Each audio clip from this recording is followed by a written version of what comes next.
Hindi nyo yun napag-usapan sa LEDAC? Hindi nyo po napag-usapan with the President yun sa LEDAC? Nabanggit din niya, pero in passing. And in the LEDAC, we were able to coordinate lang or pinagsama-sama namin yung bills ng mga senador, top 3 each, pero may mga ibang hawig-hawig, kaya total was 68. And in the House, 100 something, 200 something.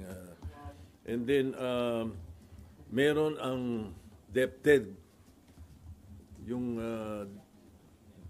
DepEd, DepEd meron.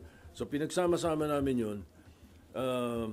In the first regular session of the 20th Congress, which is now, at least there are 12 in the LEDAC that was agreed upon in the LEDAC and with the President's consent.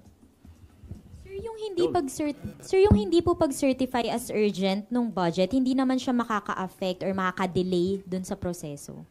Hindi, makakabuti. Sapagkat lagi na lang eh. Nagmamadali ang Congress nung araw pa hanggang ngayon.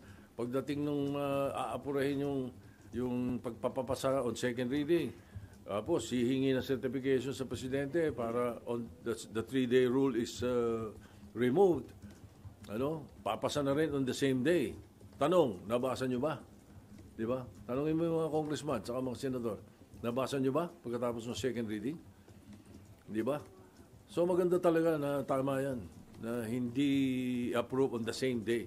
You have 3 days to go over and review what you approved on second reading before you vote in a nominal vote on the third reading.